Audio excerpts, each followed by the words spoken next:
Okay. So, hello everyone. Have we started? I guess yes, right? So, hello everyone. We are ready to start our panel of today about entrepreneurship and computer networks. And we have very nice speakers who were able to start companies, and two of them are arriving. So we started. Okay, it's one missing who just arrived. So the panel will be very informal. So I'd like to quickly went over our speaker. So I be very informal. So I call you guys by the first name. So Anne-Marie, Sui professor at EPFL, and she founded Mediego. Hope the name is hard. Is exactly a startup company that probably provides system for real-time online content personalization, but she'll tell about it certainly. Professor Dina from MIT. She is known for building intelligent wireless systems that understands people's health, can interact with the environment and other device. Hui Zhang, who was a professor at Carnegie Mellon University, and now he's a CTO and chairman of the board of Conviva. And Guilherme was a former graduate student in our system engineering at computer science program at the Federal University of Rio de Janeiro. So we have people from all over the world. So we're gonna start right away, and I invited, please, Anne-Marie. We ask questions for everyone. So if you could tell more about your company. So, but I start with Anne-Marie. So the first question we have is, why did you decide to start a company? So you could tell us a little bit about your startup and what are the main driving forces, and did you have any doubts about it? And in the meantime, we are gonna, before Anne starts, we are gonna run a poll for the audience, and while the speakers are talking, the poll will be open, and at the end, we close the poll, and we ask a question for the audience. Have you ever thought about starting a tech startup company? Just yes or no. Okay, thank you very much. So sorry for the delay. Anne-Marie, please start. Yes. Welcome. Well, thank you. Thank you very much for this invitation. Okay, so the story was, so I'm a researcher in for 25 years now in distributed systems. And the way the whole thing started, so I've been working as a researcher at Microsoft Research in Cambridge. And then I came back to France and worked as a research director at INRIA. That was back in 2004. And in 2008, I had a very big funding from Europe, a big project, on basically, so I was basically doing peer-to-peer systems at the time. And I had this big funding and started to work on basically machine learning and recommendation systems. So my initial, the research project was about peer-to-peer recommenders, which we did. And basically, after a few years of the project, I realized that recommendation systems were, first of all, were not at the time, we're talking like, 2010, not that popular. Now it's obvious, they're all over the place, right? And they basically ruled the world. But at the time, it wasn't the case. And basically, we had a very scalable solution because it was a peer-to-peer solution. And I, sort of started to investigate whether there would be a market for this kind of product. And I could see as a user on the internet that, there was a lot of holes on internet where I could fit. So I started with some, basically this as a sort of, background task, and started to get some funding in my research environment from Europe and everything for having engineer, because I mean, as you all know, there is a very big gap between, prototyping in a research lab and having a product. And I actually experienced this even more after it was even more than what I expected in a sense. And basically at some point, we had, something that was running, that was efficient, that provided good accuracy.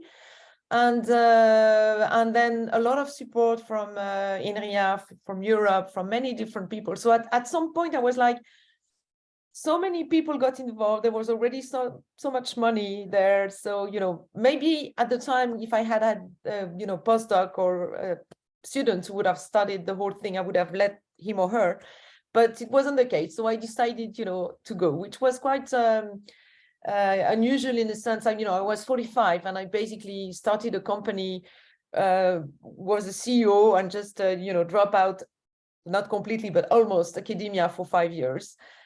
So that's how it started.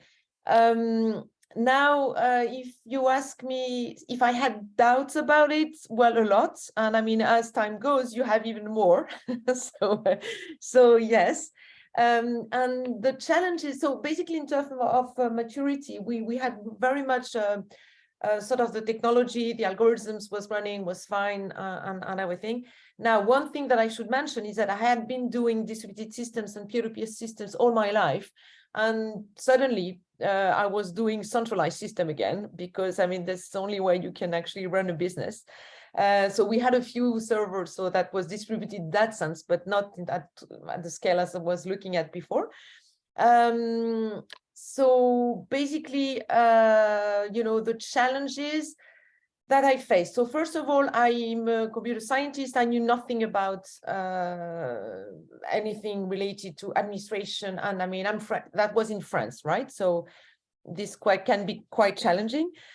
So I had to learn a lot of things, how to put up together a business model, how to seduce investors, how to deal with lawyers, with accountants. And so that was a really, very steep learning curve. Now, in terms of challenges that we found, in terms of funding, we had a sort of a nice startup funding with INRIA. So that was good. I also won a few competitions, so I got some funding.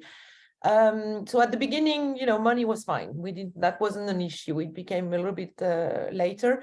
Now, the main challenges I had were two things. The first thing was to adjust myself, having been a researcher for 20 years, to a new audience, and where actually plots and accuracy results and stuff like this didn't really matter, but I had to work and to speak in terms of return on investment, how much it's going to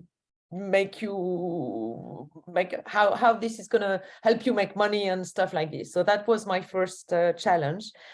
And my second so I adjusted myself as it went, and basically my second challenge was about access to the markets. And because I'm telling you, maybe in the US it's different, but in France, coming out from a research lab is, you have clearly credibility in terms of scientific credibility, but it's not that easy to access people, and also maybe I was a little bit too technical at the beginning. So basically we had to fight quite a lot to find our markets. And at the beginning, we were very much into e-commerce and stuff like this. And then that was very hard. But then we found this market, which was really good for the technology we had, which was online publishers. And so, at some point we found our market, but it took a few years. So, so that was kind of the challenge. So, and also sort of the difficulty that I experienced. Now, another difficulty that I experienced at some point was that at the beginning, you're very sexy as a new startup, right? So, you have new ideas and so on and so forth. Now, it took us a while to find our market, and then we had very good results, and, we could show that it worked and make our customers happy and everything. But still, the second round of funding was quite challenging. So, you have to do a lot of dances in front of investors to try to have money, and that was quite challenging actually. Now, in terms of rewards, I think that one of the biggest rewards I had as someone from academia is that there's no so many opportunities for oneself to basically get some of your ideas and prototype to the market. So that was really a big reward for me, and I did it, and that was great. And I think my second very big reward was my team.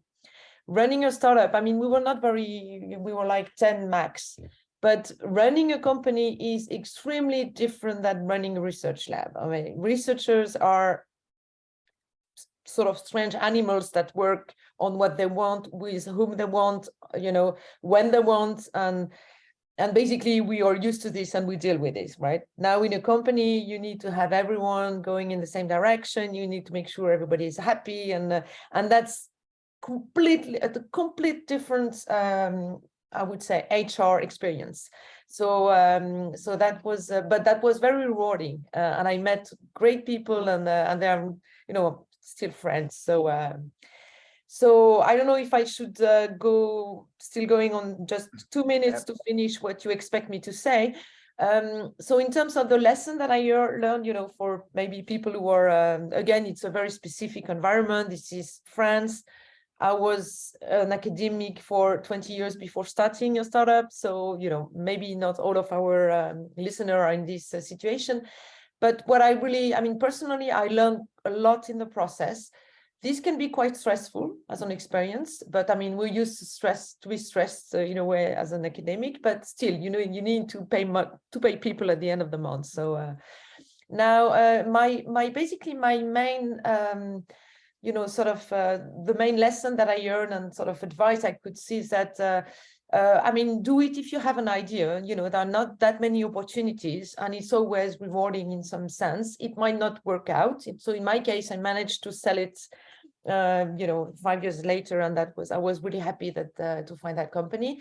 And the other thing really is that whenever you have an idea, and maybe sometimes a prototype or a product, don't just be flexible enough to just shift from this idea, because not always you do not have straight away the right idea, and maybe it's worth listening to the market and see, be able to be flexible on that side. So and definitely, as if you are an academic, try to adjust to the audience and talk dollars rather than performance. Now, to finish up with, because that was sort of the last question that people you were asking me, is there a life beyond a startup? I think there are many ways you can do it. As for myself, I'm extremely happy to have done it. I'm extremely happy to be back to academia, and that's now 3 years. But then I can, already interact with a lot of students, and I'm, in sort of a very good position to try to encourage them and do so and everything.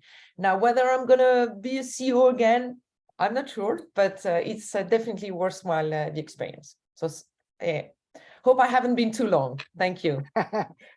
No, thank you very much. We are going to go around everyone and return to questions. We have already questions for the audience to you, but I will defer that to introduce. I guess Dina arrived in the mid. So great, Dina. It's very nice to have you here. Oh, and I forgot. Guys, I was trying to figure out the link. And yeah, computer networks, right? And so very nice. And I forgot to mention that Christophe was not that you all know. Christophe is here with us, and Christophe did a lot for this panel. And I didn't introduce him, but I guess we are so in contact that I forgot here to say hello to him. So thank you, Christophe. So with further, let me stop and go to you and Dina. Please tell us a little bit about the first questions in terms of how did you decide to start a company? What are the driving force? Do you have any doubts about it? But I remember I go around again to everyone after everyone start talks. Thank you very much, Dina. Yeah, sorry, I'm really sorry for arriving late, but Edmundo, I just want to make sure that I understand. So you asked this question to all the panelists, and now the last one. Yeah, so the idea is was quick questions. The first question, then everyone goes around, and the second, etc. Anna answer most all of the questions together. No problem. Yeah, I'm sorry, I didn't follow the algorithm. No problem. We are very informal panel. So, so if Dina, if you ask, because we have questions from the audience, so don't have a fixed agenda. So we move, we change. Okay. So please. So I would say that let me answer one question, and like just give the other panelists the opportunity. So which question do you want me to answer? The question is, why did you decide to start a company, and what are the driving forces, and did you have any doubts about it? Yeah. So there are too many questions already, but okay. So I'm gonna answer why did I decide to start a company and whether I had doubts about it. But just in few words, what is a company about? Because unlike most of the people in networking, where you start a company that is related to networking or even at least systems, mine is completely in different domain. It's in drug development, actually, and healthcare. So it's just like completely new domain. Like our customers are pharma companies, and like I now know so much about medicine and diseases and all of that stuff. So our company uses radio signals to measure physiological signals without wearables. So we just like have something that looks like a Wi-Fi box in the home, but it can measure motor symptoms, sleep stages, apnea, respiratory symptoms, behavior symptoms, etc. Now, why did I decide to start a company? I get bored with things, and it happened at a particular time in my life where I got bored, and like I was tenured and already did like the area that I worked in like just was thriving, but the ideas, the novelty of ideas were less. And we were getting these signals that we can actually measure people as they are moving and measure their health, measure new things, particularly by combining machine learning, deep learning, and radio signals. So it was interesting. And what was most interesting at the beginning is to be able to just move beyond the lab. Like, because you run so many experiments in the lab and you prove some things. And I was really frustrated with the situation of networking. Like when we like in the networking domain, like I worked for many years of my career on things that are related to Wi-Fi, cellular, and how you can just use the spectrum more efficiently. And then nothing gets deployed. So it's just like, okay, so are we just producing papers here? So this was completely different domain, which it felt that I can just take it and deploy it in people's homes. And I don't need the Verizon or AT&T or anyone to help in that. So this is how it started. Do I have regrets? No, I don't. Okay. Thank you. And I still one question: that you still involved in the company? Yeah. Yeah. Okay. Okay. So thanks a lot, Anna. And we are going to return to you. And now I'd like to introduce Professor Zhang. Rui, please. Who is CTO, Chairman of the Board of Conviva, and are you there with us? Can you tell us a little bit, answer the question? So thank you very much for accepting the panel. Hi, everyone. Now I'm just listening to Dina. I think that actually it was a very similar thing where we're researchers, we're fellow researchers in networking, and one of the big things, even in my research, I realized that the innovation deployment at the networking level is very, very hard. And the AT&T and the Verizon are definitely not the companies you want to deploy innovation with. In fact, even Cisco, you work with them. That's from your algorithm to chip design to system. That's like a 10-year cycle, that's already 3 generations of technology, iteration. So, even part of my research, I work on a couple of projects saying, how do we deploy innovation in the real world? I think that there are 2 key ideas. So in the end system multicast project, we say that, the innovation has to be deployed in the endpoint, right? So one of the things, with the overlay multicast, I think about like a Skype at that time, right? You can deploy a global telephony system in a matter of, a year, right? Or very rapidly. So you can deploy at the endpoints very rapidly. Even you can deploy at the overlay network level. For example, Akamai were very successful deploy, global systems, internet scale systems, not involving any of the layer 3 capabilities. I think the other project I was working on was called the 4D project, basically saying the innovation can be deployed at the control plane, again, outside the network, not dealing with using whatever interface you have in the data plane. So those are the ideas. And another, so the application space, I've been working on the early my career was, quality service supporting video and all of that. So we started the company in 2006, and I think that time, the major triggering point was YouTube. YouTube was 1 year old, and the video appeared on the internet, and the YouTube at that time was user-generated content. I think 2006 was the record year with 100 million streams per year. Now today it's a very, very small number. They're doing multiple billions of streams per day. But that was a major breakthrough, because we've been talking about internet video for the longest time, but there was no real deployment. Obviously, the quality was terrible, small screens, on PCs.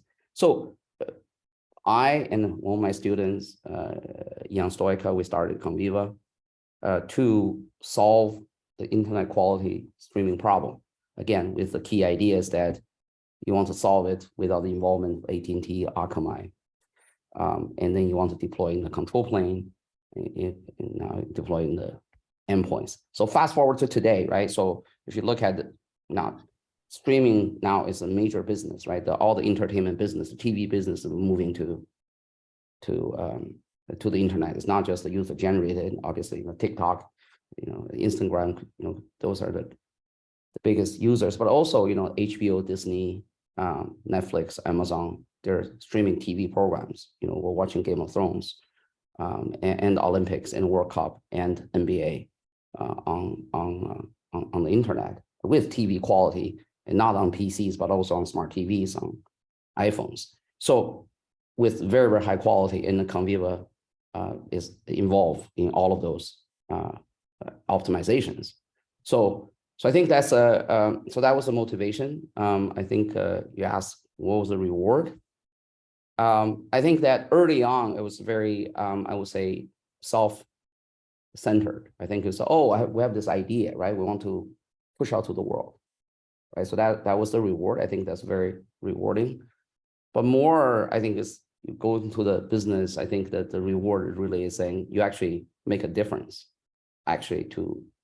For example, in this case, we make a difference to the business, our customers, and also in return to their customers with the consumers. We impact billions of consumers watching streaming video. So that's very, very rewarding. When, God forbid, Conviva system is down, within 10 seconds, I got phone calls, from all the TV studios that saying, so it's a very impactful in a way. You take a major responsibilities.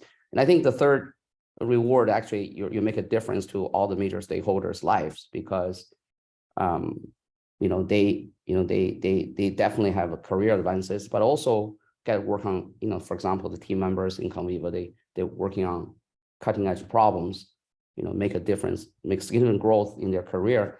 But ultimately there could be financial reward for them, that they can change their lives. They can, you have a house, you don't have to worry about the down payments. You can pursue your own interests. So those things turn out to be a lot more rewarding than just say as an ego thing. My idea got proven in the real world. So thank you very. And did you have any doubts, Rui, in the beginning?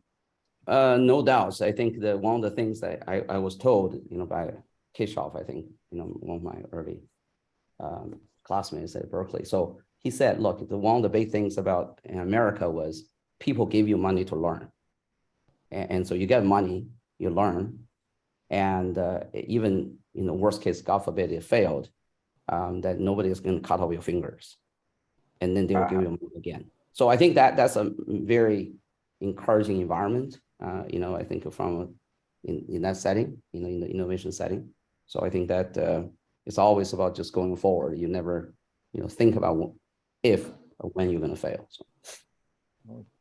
Thanks a lot, Rui. And our last panelist is Guilherme. Guilherme was not a faculty member before. He came right from the graduate school to a startup. And in fact, he started, he's gonna tell you about the first startup when he was still a graduate student. But anyway, Guilherme, please answer our question. Hi, hello everyone. So, well, to start, why did I decided to start a company? Well, that started around 2010 while I was still an undergrad student, and I was researching about quality of service on the broadband access concerning last mile problems. And why is because at that time, and this is still present today, is that Brazil still have lots of problems on its broadband access provided by the ISPs. And not just the access itself, but multiple Wi-Fi problems. So, and I identified myself in those problems because the poor experiencing using the Wi-Fi, using applications, got me motivated to try to participate on solving these types of problems. So I was still on the very beginning of my research, and there was an opportunity, a big project came on the laboratory that I was participating. And this project came from a huge ISP here in Brazil, one of the biggest. And I found myself very motivated because I saw the real problem, and not at my house or at my broadband access, but a huge company came up with problems related to broadband access. And from that, at that time, that was not my first company. I had a previous company to started addressing these types of problems related to quality of service and quality of experience on the broadband access. And we had major successes evolving that kind of company, and we built up a software to try to identify problems related to those quality issues. And but suddenly not all the founding members, not all the associates were in the same path. What Anne-Marie talked a little bit about, getting everyone together, it's really difficult. So my past company, we had a major issue with that. Not everyone was trying to achieve the same goal. So we had to break up. We had to, I left my first company. And that's one of the interesting another questions. What were the main driving forces? And you have doubts about it. The driving forces are the problem was still there. Here in Brazil, we still have lots of quality of service problems on the ISPs that we can hire broadband service. So the problem was still there. We had some discoveries, but the problem persists. So why not start another company? Why not continue to pursue this type of solution, that is still a problem. And there's still the industry searching for solutions. So that was a driving force, very important.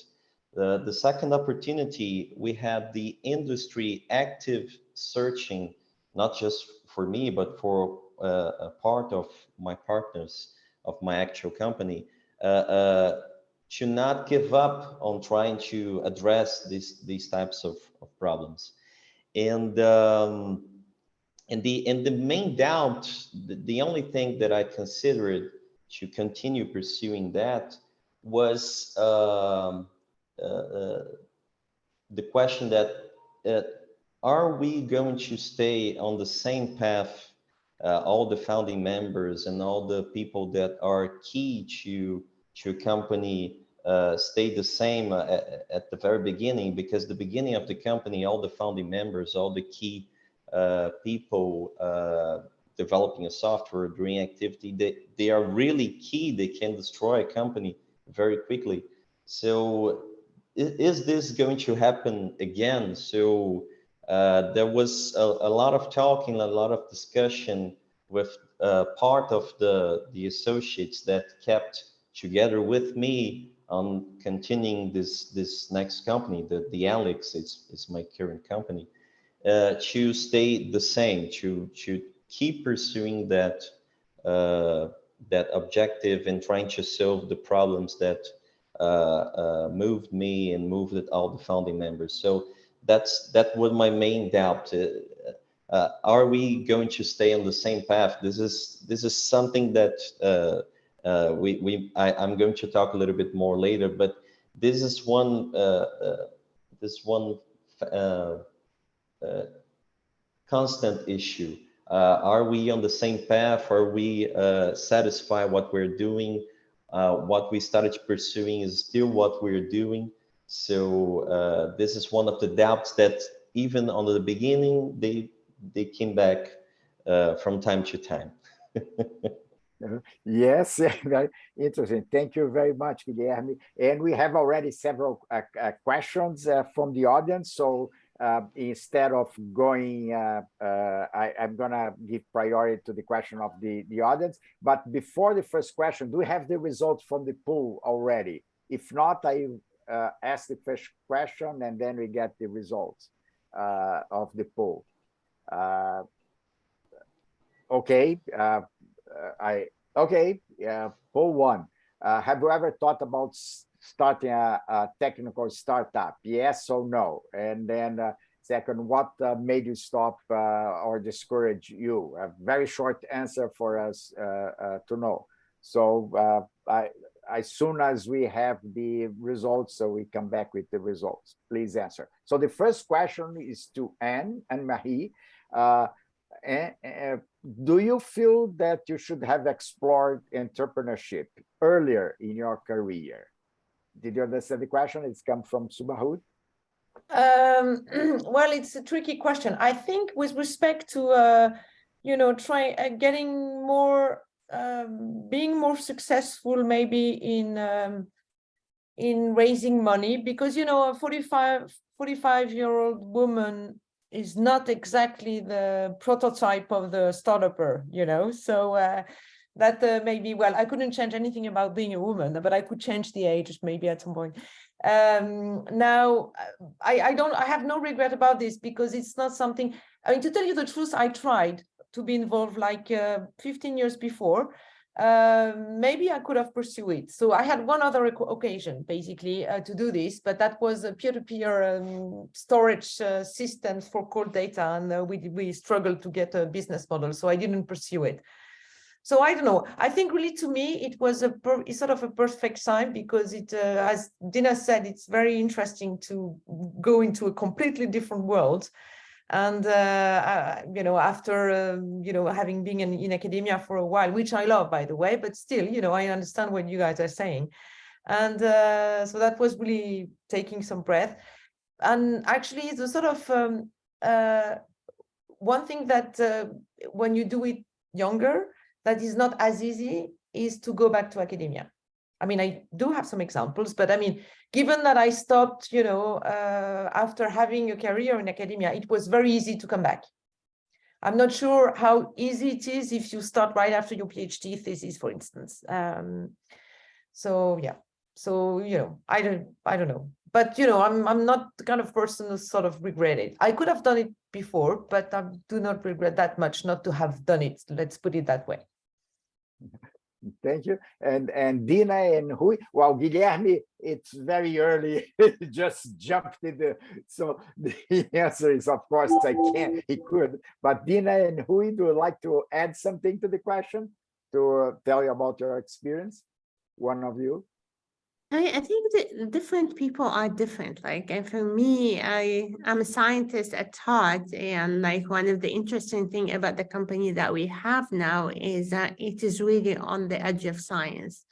So I don't think I would have gone the path. And I really like Anne-Marie's observation that it is true, actually. If you start earlier, it's going to be really hard to change the path. I've seen many people who did it after PhD, and then it was much harder to do anything else. They just moved to their next company. While if you are established in academia, then it's easier to come back and go to the next startup, and it gives you more flexibility. Thank you, Dina. Rui, do you like to add anything? No, I don't have anything to add. So I think I'm happy with the trajectory so far I've been at. So the good timing for me. So. So, okay, thank you. And the next question I have here is from Jim Kuros, and for all of you, and I'm going to read the question. Have you had to dive headfirst into entrepreneurship full-time, or have you been able to balance working in academia and on your companies at the same time? So, Anne, do you like to start it? Well, I basically went almost full-time in entrepreneurship. Now, I didn't completely, I really moved, I took a leave from INRIA and went into as a CEO, basically. But then I still had one or two PhD who were still, doing research. So I still had a little bit of research activity, but not much really. So yeah, I did actually dive into the full-fledged experience. Should I add for you how long it takes to go back? What do you mean? Yes, academia. Well, the thing is that when you do this, as I did, when you come back to academia, which I did in another country and in another university, because now I'm at EPFL, you start from scratch. But I think it's also kind of nice, and so again this is a really nice coming back as well. So no, that's fine. Thank you. Dina, do you have a different experience or? Yeah, I think in my case it's slightly different because we didn't take VC money. We were working with pharmaceutical companies in the lab, and they became our customers as we started the company. So I didn't have to follow the standard path, and the transition was much smoother, I think. So of course, I dialed down significantly on how much I do at MIT, and also I don't believe in life-work balance to start with, so there is no balance of any sort in my life. But yeah, I didn't have to just like turn a switch and leave MIT and start a company. And when you return, how long it take? 5 years, 6 years, or? Me. I asked. Who? Yes, Dina, or you also. I haven't returned. I'm still with the company. So oh, you stay in the company. Okay, you're still there. And Rui, what is your experience? You jump in, right? Yeah, I did, and I was I was full-time, and then went back to CMU, and then I was part-time, then it's full-time again. So it's still working with quite a number of researchers at CMU. But so I think I think there are two elements here. One is so the company, we're VC backed, unlike Dina's company. So I think that both the investor, but also myself, I thought it'll be much good to focus. I think that the second is also Carnegie Mellon is in Pittsburgh, where the company actually is in Silicon Valley. So that's make the location it's harder to sort of do both. It's possible. But also, I think the primary reason is I'm just not as capable as Dina or Yang, for example. They can do so many things in parallel and do them well, and I am ultimately a single-threaded guy. So I think that I think that and I enjoy, by the way, continue to working very, very closely with research colleagues in the universities. We had many students, interns. They've done great research and published top-notch papers, including award-winning thesis. It was very rewarding in that way. But I think that I've been focusing on Conviva.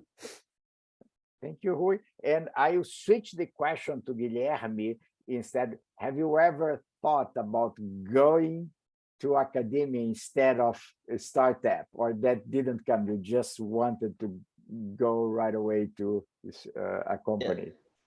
Yeah, I did my master's together with my first company, so it's very hard to do both things at the same time. At least you must not be afraid of working at least 16 hours a day between work and the dissertation, and sleeping not many hours a day, but that's no big deal. So at least that, but I wouldn't do a PhD together with my current position as a CEO, because it's too much time that you need to dedicate on both to do a good job. This is one of the things that it's important. It's almost impossible to do a good job on a key position or doing a key PhD thesis with only 24 hours per day. It's too much responsibility. But when I started together the masters with the first company, I realized that the dynamics of interacting with industry and solving problems that the industry or customers perceive value, it's very rewarding. I found that the loneliness of a PhD might get me on places that I might not like it. So when I started on working with companies and starting the business, I found that it's give me more happiness. But one thing that still I found it key is doing participations on not just the university and the company. We still have partnership with UFRJ, with the LANG, which is a laboratory that Edmundo is the key researcher, the main principal researcher. So this type of participation makes me very, very happy, very together with researchers that might give some feedback at the long term. So this type of midterm is where I find myself very useful and doing a good job. Thanks, Guilherme. And I have a third question, and I would like to change the panel instead of going around. If you like to jump in to answer the question is for everyone. What is your winner approach to get funding for your business? So who would like to start answer that?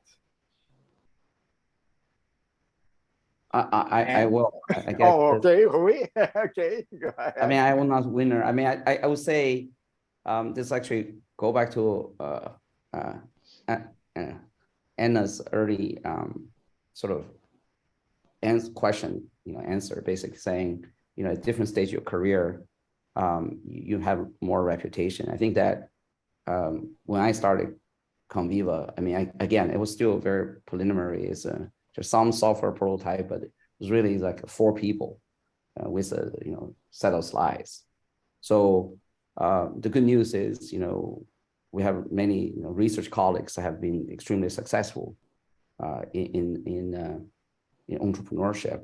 And I think that in general, entrepreneurship is entrepreneurs are very, supporting group of people. So you literally can ask many helps, and they will very selfishly helping. I think that I would say 2 people like I was singled out was like Steve McCann and also Kylie. They were very helpful in advising us and also introducing us to investors. So ultimately, given there's no evidence, right? So we didn't have anything to show. So I think it was more reputation and the vision carried the day.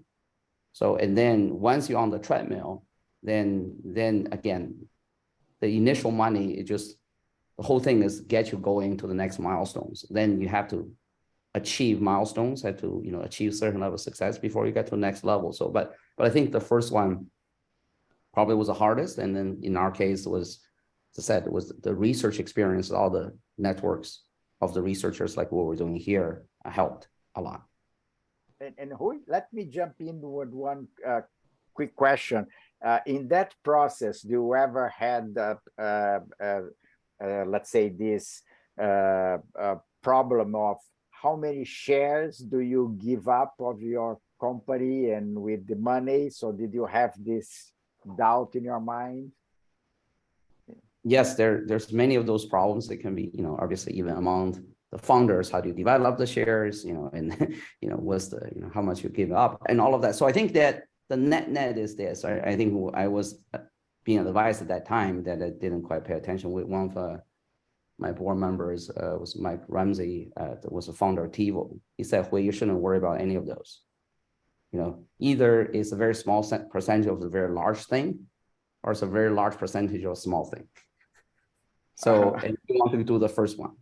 So, and I think I didn't, again, it took a while to realize that, because I think you always focus on the large percentage part. You forgot about it's the size of the pie that's really making a difference. So I think that, so I would say, look, I think getting the pie large is so difficult. And so much, you require so much help. There's so much people to guide in, including investors, including other people joining your team. I think the more generous, again, there's a balance, right? It could be fair, but I think don't have to be too stingy on that, because you really want to ensure that you get the best people, best investor, best any of the, whoever care about be the stakeholders and feel that they're stakeholders, right? Because that's where the shares are. And I think that will help to expand the pie. Okay, thanks a lot. Who would like to answer that question as well? Yeah. Okay. It's Dina? slightly different because we didn't raise money. So the money came directly from customers. And then you have kind of different problems that you have. Actually, you are running in a company. If the money doesn't come, then you can't really develop and you can't deliver. So really, it's about learning about what your customer needs and how you can speak their language, because you come as an academic, not just because, for me, it was completely different domain. So it was even harder. Like you are speaking to a pharma company, just like the terminologies are completely different, but you have to understand the business of your customer and their interest. Not just, sometimes it's really not the same thing as the performance that you are looking for or the metrics that you are looking for. It's really market related metrics. Thank you. And Anne or Guilherme would like to add to that? Well, basically, yeah, I pretty much agree with what he was saying. At the beginning, basically, first, credibility network is crucial, and this is the way to go. and then you have to prove that you can actually move forward and make your customer happy. And then the second part is more on these grounds. As your startup, gets older, then you have to be more convincing, not so much on your scientific quality, I would say, but on your, sort of business quality.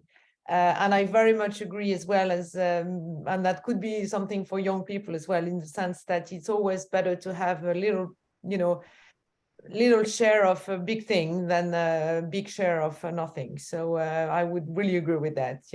Trying to relax about this, can avoid a lot of problems. Thank you. Guilherme, would like to add? Well, just at the beginning, one place to look at for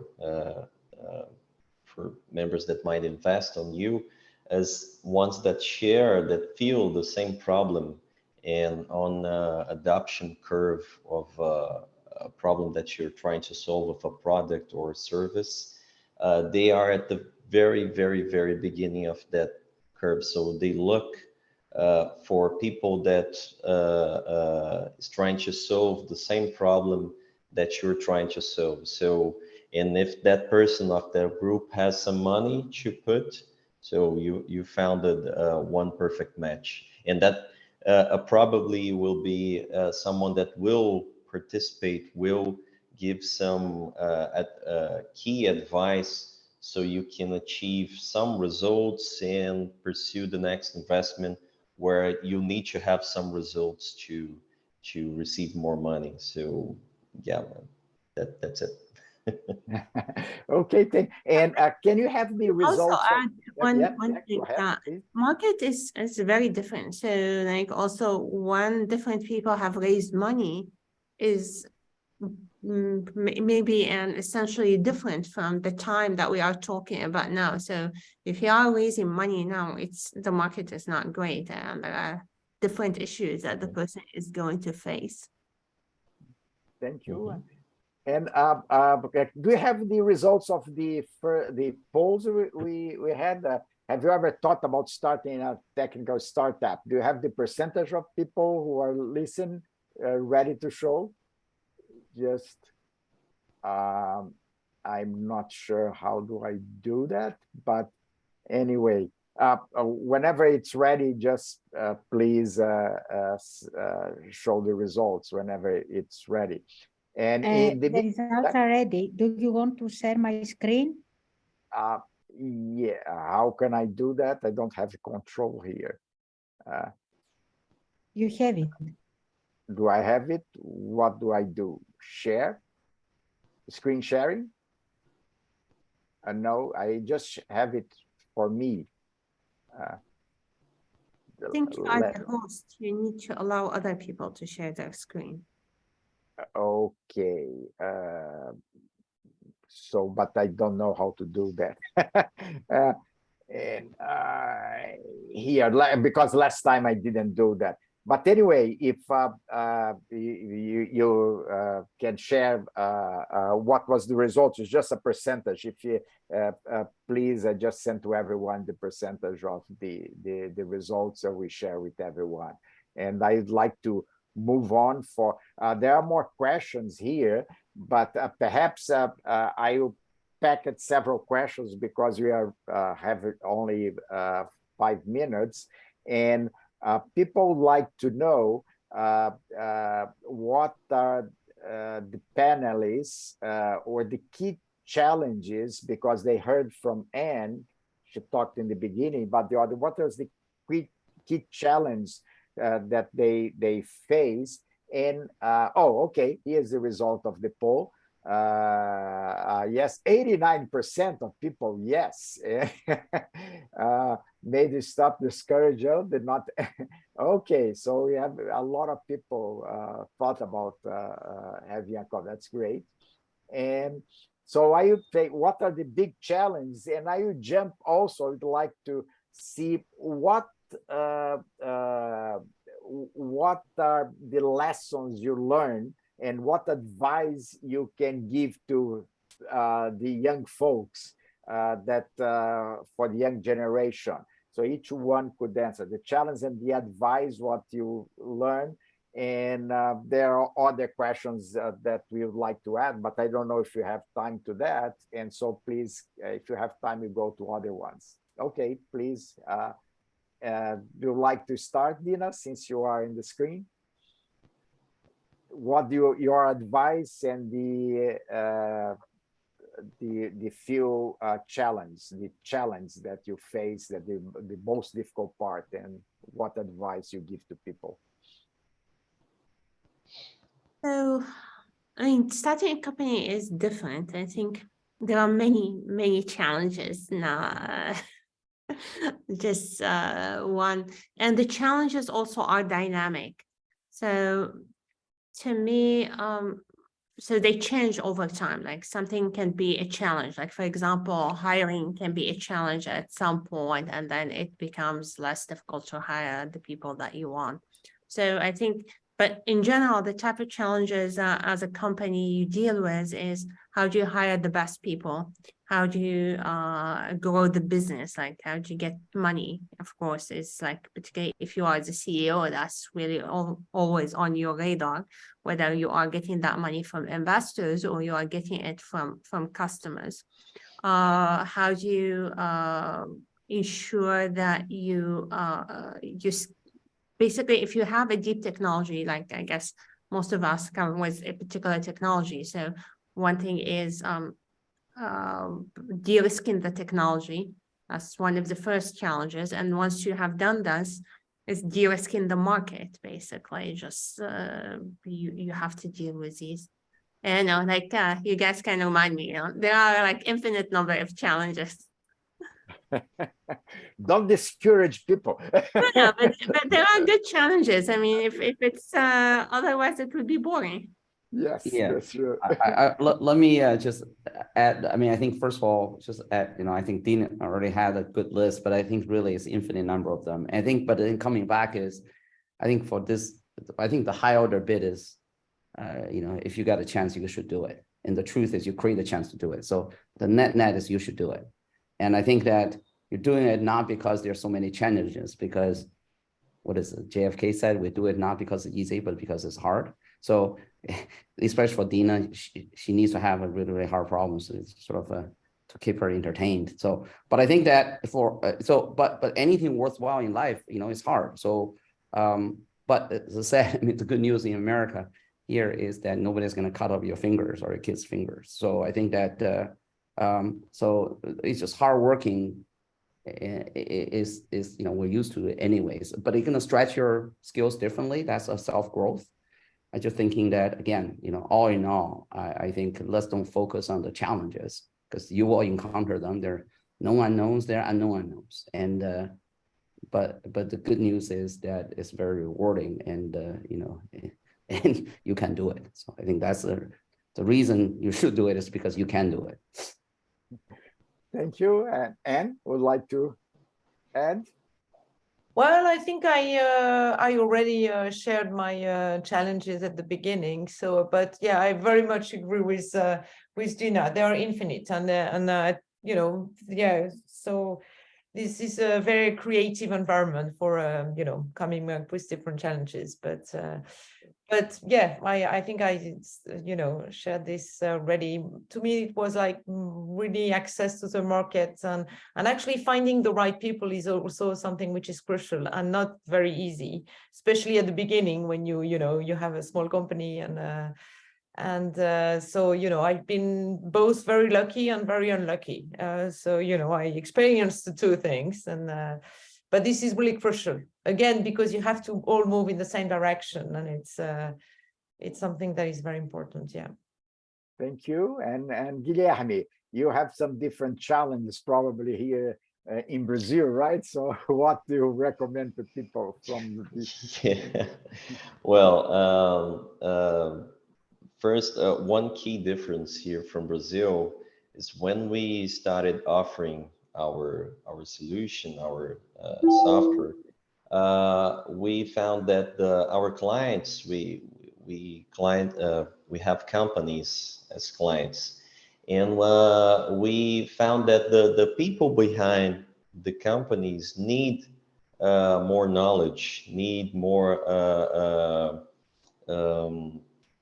education about some topics in computer networks that not all had the opportunity to learn correctly. Here in Brazil, we still have major gaps on education. So we found that we needed to build some courses, infrastructure to offer free lessons, and we started making events to make it clear for everyone that a quality of service problem is a problem that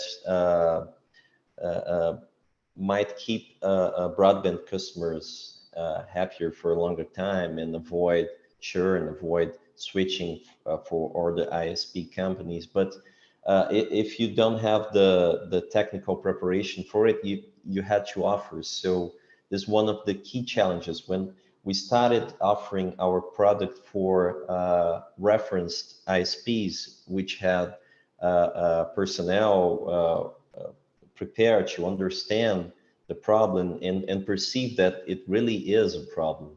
But the other ones who didn't do a computer science course or any technical course ideal to perceive to see this kind of problem as a real problem, we started worrying about giving those lessons and teaching a little bit more about computer networks. So this is one of the challenges that might be impossible to perceive on developed countries, but under developed countries this happens, and we started somewhat of a branch here inside the company to keep that going, and it at the same time it's very recompensated to see that even if the company or the person won't buy our products for another reason, they came out with more knowledge of how to see if that is a problem that might affect the ISP company at some point. So this was very, very interesting, and we keep developing that kind of activity here at Anlix. Okay. Okay, I just summarize, but you're running out of time. But it just add to your comment, it's interesting that developed countries, I guess, have some companies who give service, they don't know that there is a solution. They don't know that things can be solvable. And then you have to maintain, show that technical things real work. It's different than the other challenge that other people had. So you run out of time. There are other questions, but I will have to stop here. So was so much nice to have you here, and I'm sure the audience enjoyed and others who cannot be here. So I thank you very much for being with us, and we continue to people in the chat that they can send questions that we could forward to you later. And Matt asked me to say that the next panel will be great. So go and click in the network page. So for the next panel, they're already very nice people. And I thank you again so much for being with us. Thank you, Anne. Thank you, Rui. Thank you, Dina. Thank you all. Thank you. Thank Bye-bye. Christophe for putting that together. Thank you. Bye. Bye-bye. Bye. Bye-bye.